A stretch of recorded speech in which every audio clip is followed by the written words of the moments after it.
Welcome to my YouTube channel let's practice. आज हम VSEPR theory को डिस्कस करने जा रहे हैं। Valence shell electron pair repulsion theory. नाम से क्लियर है कि यहाँ पे पेयर रिपल्शन की बात की गई है।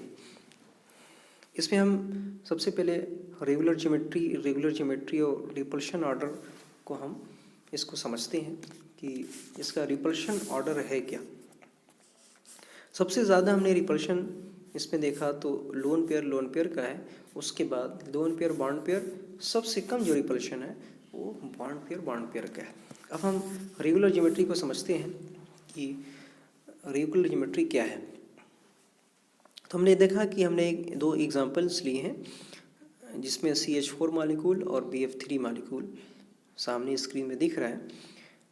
अब इसमें हमने देखा कि इस एटम के ऊपर जितने भी लिगेंड्स अटैच हैं वो सेम है, हाइड्रोजन है और इसमें क्या है, फ्लोरीन है। तो इस तरीके से क्या है कि इसका रिपल्शन सेम होगा, और इसको हम रेगुलर ज्योमेट्री कहेंगे।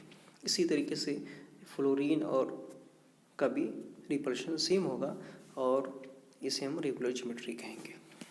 अब हम इरेगुलर ज्योमेट्री की बात करते हैं कि हमने कोई NH3 मॉलिक्यूल लिया, अमोनिया।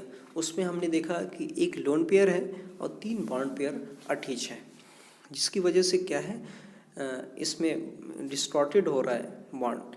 और यहाँ पे सबसे ज़्यादा जो रिपल्शन है वो किसका हो रहा है, लोन पेयर का हो रहा है। और सबसे कम क्या हो रहा है, यानी बॉन्ड पेयर का रिपल्शन हो रहा है। इस तरीके से ये ज्योमेट्री डिस्टॉर्टेड हो जाएगी और इसे हम इरेगुलर ज्योमेट्री कहेंगे।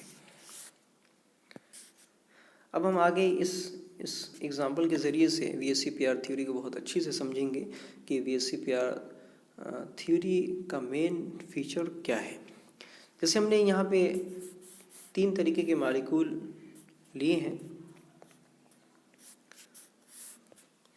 Methane, ammonia and water. अब हम इसमें देखते हैं तो इन सारे का जो हाइब्रिडाइजेशन है वो सेम है। इन सब का हाइब्रिडाइजेशन सेम है, इसका हाइब्रिडाइजेशन सबका सेम है, यानी sp3 मॉलिक्यूल। और सबका ज्योमेट्री भी सेम है। CH4 का भी टेट्राहेड्रल होता है, NH3 का भी टेट्राहेड्रल होता है और वाटर यानी H2O का भी टेट्राहेड्रल होता है। बट इसकी शेप्स की बात करते हैं तो इन सब के शेप में सब में यानी फ़र्क है। ज्योमेट्री सेम है, हाइब्रिडाइजेशन सेम है, बट शेप्स जो है वो डिफरेंट होती हैं। तो हम इसको और डिस्कस करते हैं और अच्छी तरीके से डिस्कस कर लेते हैं। मगर उससे पहले हम थोड़ा सा हाइब्रिडाइजेशन निकालना। तो हाइब्रिडाइजेशन की अगर हम बात करते हैं तो हम फार्मूले के ज़रिए से निकालते हैं। बहुत सारे तरीके हैं हाइब्रिडाइजेशन निकालने के, मगर यहाँ पे हम फार्मूले के ज़रिए से निकालते हैं। यहाँ पे x है, वो क्या है कि x = half valence shell electron plus monovalent plus anion minus cation bracket close. Monovalent यहाँ पे हमने दे दिया है कि जिसका जैसे फ्लोरीन, क्लोरीन, ब्रोमीन, आयोडीन और H+ यानी हाइड्रोजन। यानी इसको आसानी से इस तरीके से समझ सकते हैं कि जिसकी वैलेंसी 1 होगी उसे हम मोनोवैलेंट कहेंगे।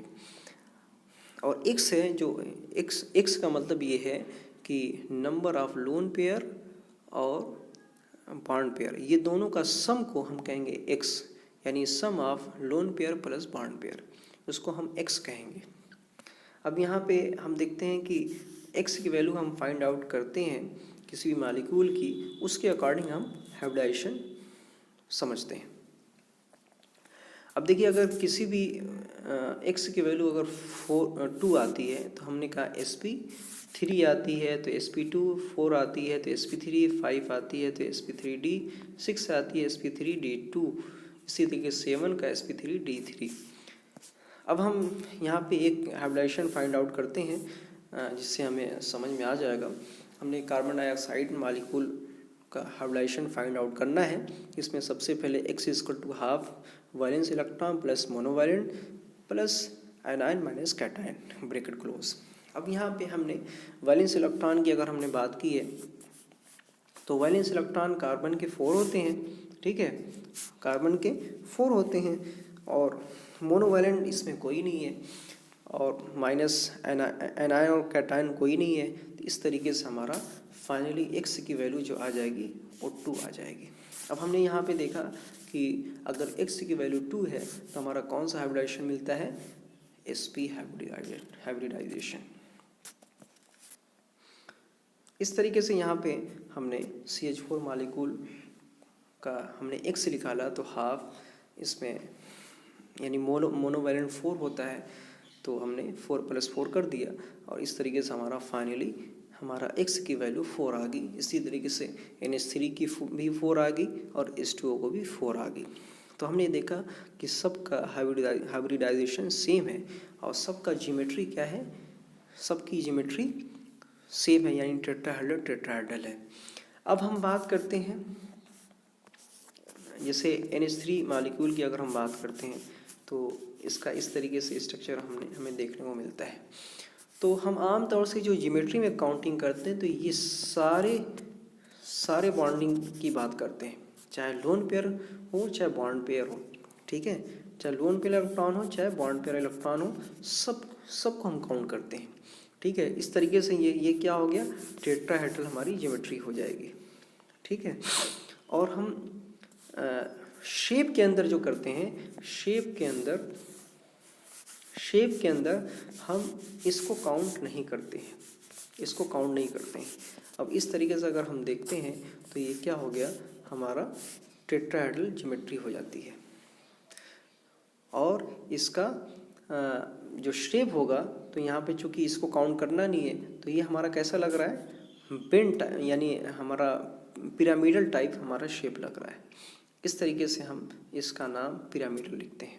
इसी तरीके से हम वाटर के केस में देखते हैं तो यहाँ पे इसको हम काउंट नहीं करते हैं शेप के अंदर, तो ये हमारा बेंट टाइप हमारा शेप दिख रहा है तो हमें इसे बेंट कहते हैं, वी शेप कहते हैं, ठीक है। इसी तरीके हम आगे इसको जो है देख सकते हैं, बहुत सारी एग्जाम्पल के ज़रिए से हम समझते हैं इसको।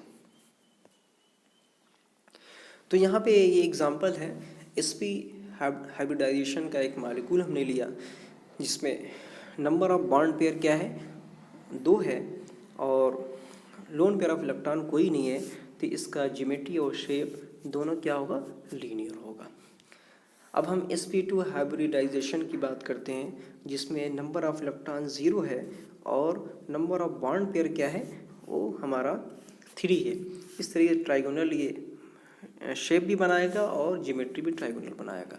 अब उसी ट्राइगोनल ज्योमेट्री के अंदर अगर हमने क्या किया कि एक हमने लोन पेयर इलेक्ट्रॉन कर दिया और 2 हमने बॉन्ड पेयर कर दिया, तब यहाँ पे क्या है, ज्योमेट्री तो हमारी ट्राइगोनल ही होगी बट इसका शेप क्या हो जाएगा, वी शेप या बेंट हो जाएगा। इसी तरीके से हम sp3 की बात करते हैं तो इसमें हमने नंबर ऑफ लोन पेयर इसमें 0 है और बॉन्ड पेयर क्या है, वो 4 है, तो ये टेट्राहेड्रल ज्योमेट्री बनाता है। और इसी ज्योमेट्री के अंदर अगर हमने लोन पेयर इलेक्ट्रॉन ले लिया और हमने बॉन्ड पेयर 3 कर दिया, हाइब्रिडाइजेशन सेम है बट अब इसका यानी जो शेप्स होंगे वो डिफरेंट हो जाएंगे, क्या हो जाएंगे, ट्राइगोनल पिरामिडल।